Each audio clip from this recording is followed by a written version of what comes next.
Hai, Assalamualaikum murid-murid. Pada hari ini kita akan mempelajari mata pelajaran Bahasa Melayu tahun 1, tema 2, Masyarakat Muhibah, unit 6, Buku Segalanya, dengan tajuk Perpustakaan Mini Pakcik Lokman. Objektif pembelajaran pada hari ini ialah pada akhir pelajaran dan pembelajaran, murid dapat membaca ayat dengan sebutan yang betul dan intonasi yang sesuai. Sila buka buku teks Bahasa Melayu tahun 1 pada halaman 32. Ini ialah petikan yang terdapat pada halaman 32. Tajuk petikan ini ialah Perpustakaan Mini Pakcik Lokman. Perpustakaan mini merupakan perpustakaan yang lebih kecil daripada perpustakaan di sekolah ataupun di kawasan perumahan kamu. Ini ialah Pakcik Lokman. Dia menguruskan perpustakaan miliknya. Ini ialah rak-rak buku yang terdapat di perpustakaan mini Pakcik Lokman. Selain itu, kamu juga dapat melihat kanak-kanak yang sedang membaca di perpustakaannya. Terdapat seorang budak lelaki sedang membaca buku di atas sofa. Mari kita membaca petikan pula, ya murid-murid. Mari baca petikan ini bersama-sama dengan cikgu. Sedia? Pakcik Lokman ada perpustakaan mini di rumahnya. Ada banyak buku di perpustakaan itu. Ada buku untuk kanak-kanak dan orang dewasa. Aileen dan rakan-rakannya selalu ke perpustakaan mini Pakcik Lokman. Mereka suka membaca dan menyiapkan kerja sekolah di situ.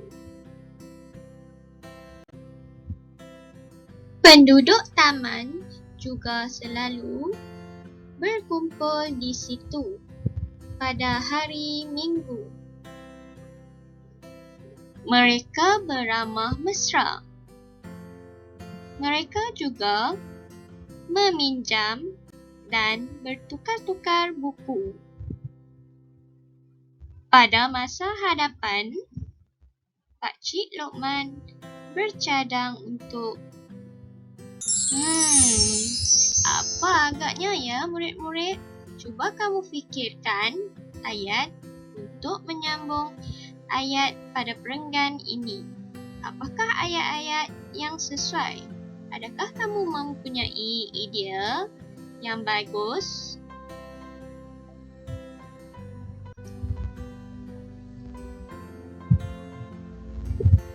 Baiklah murid-murid, kita akan baca semula perenggan ini.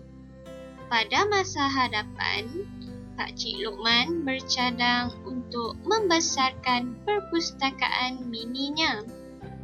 Dia juga bercadang untuk menambah bilangan buku. Baiklah murid-murid, sekarang kita akan cuba mengenal pasti kosakata yang sukar difahami dalam petikan sebentar tadi. Cuba ingat maksud kosakata yang kita bincangkan ini. Pertama, mini. Maksudnya sangat kecil. Kedua, menyiapkan. Maksudnya membuat. Ketiga, berkumpul. Maksudnya berhimpun. Keempat, beramah. Maksudnya bergaul. Seterusnya, mesra. Maksudnya erat. Cikgu berharap agar kamu mengingati maksud kosakata yang diberikan ini. Sekarang, sila buka buku aktiviti Bahasa Melayu Jilid 1 pada halaman 36. Kita akan cuba membaca dan memahami kepentingan membaca yang terdapat dalam petikan ini. Arahannya, baca dan fahami petikan. Kita akan cuba membaca bersama-sama petikan ini. Kemudian, tulis ayat yang menunjukkan kepentingan membaca. Baiklah murid-murid, cikgu berharap kamu bersedia untuk membaca petikan ini. Rina dan rakan-rakannya suka membaca di perpustakaan. Dengan membaca, mereka dapat mengisi masa lapang dengan berfaedah. Aktiviti membaca merapatkan hubungan Rina dengan rakan-rakannya. Mereka sering berbincang tentang bahan bacaan masing-masing. Rina dan rakan-rakannya mendapat pengetahuan baharu daripada perbincangan tersebut. Mereka menjadi lebih bijak dengan adanya pengetahuan baharu.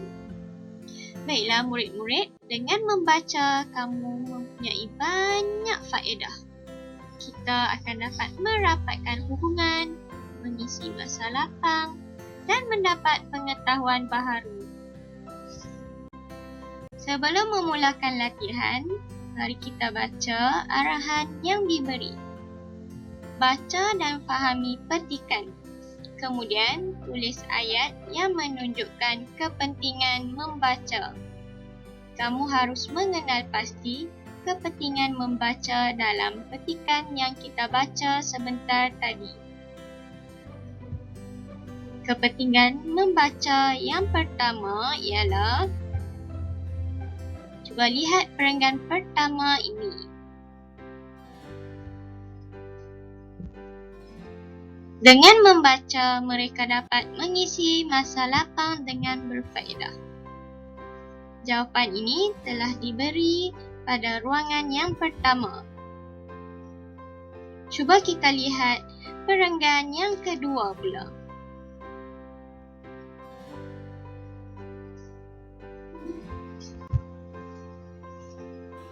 Aktiviti membaca merapatkan hubungan Rina dengan rakan-rakannya. Cuba kamu tuliskan pada ruangan jawapan yang kedua. Seterusnya, perenggan ketiga. Cuba lihat perenggan yang ketiga. Apakah jawapannya?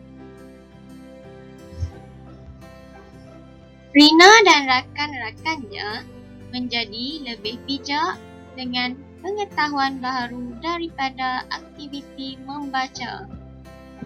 Tuliskan jawapan pada ruangan jawapan yang ketiga. Baiklah, murid-murid, kita telah selesai membuat latihan ini. Cikgu berharap agar kamu dapat mengingati pelajaran yang kita pelajari pada hari ini. Selamat belajar semua. Jumpa lagi. Bye.